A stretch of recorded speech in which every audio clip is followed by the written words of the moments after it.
Let me first ask you what you think about how Frau Merkel did in her speech. It was 80 minutes long. She got 12 minutes of applause after. She obviously did very well with this long applause, and actually the end was very emotionally about the spirit of freedom and freedom as the most important value, and that obviously was something our delegates wanted to hear. What do you think about the comments on the full face veil? That seems to be something that the press has grabbed on instantly. It doesn't seem to be a terribly new position, but it's the first time Frau Merkel has fully aligned herself with that. Well, it was very clear that we don't want any full wheels here in Germany, and that we want to ban it as far as legally possible. And so we need to make some laws this year, perhaps, or at the beginning of next year. And that is a real new step, that we finally are here in this debate, that we really want to ban it. She also said, never again will we face, or will Germany face, such an incredible influx of refugees, uncontrolled, maybe influx is a better way to put it. Is she trying to flank the right here so that you won't get any competition, or as much competition from, say, an AfD right-wing kind of party?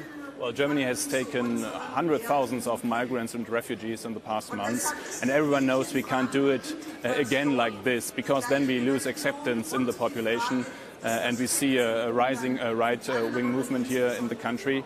So we do want to help refugees that are really fleeing from war. But on the other hand, half of the people that came were migrants. They came for other reasons. And the debate today was about how can we make them leave again, to bring them back to their countries. That would be bring back acceptance in the population for what we do. Because those are the people we really want to help. But the others, they shouldn't be here and they need to go back. You also face some threat from the left. What do you do to try and go on the left flank and protect yourself against the red-green coalition, as it's called? Well, we need to be very clear in our positions. In our positions when it comes to the economy, we want tax reliefs. They want to increase the tax burden of the people, so that is a big difference that we can make very, very clear.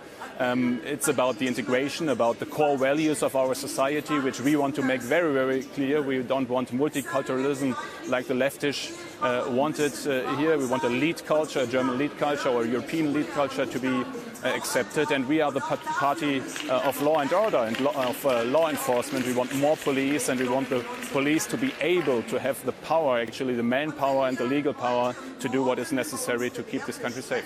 Let me finally ask you, earlier today the High Court delivered a decision that RWE and E.ON, these utilities, are going to have to bear a lot more of the costs from the reduction in nuclear power, or the phasing out of nuclear power, than may have been thought before. Their shares took a big hit. Was that a mistake, you think, to phase out nuclear power? No, that obviously was not a mistake, because that is what the population wanted. We started to entry into the renewables as an energy source here in Germany, and now we are one of the world-leading countries in this. But with the decision of today of the Constitutional Justice Court, so far I just know the press release. To be honest, the whole sentence is not yet published. We have to read it, and then we can take our conclusions.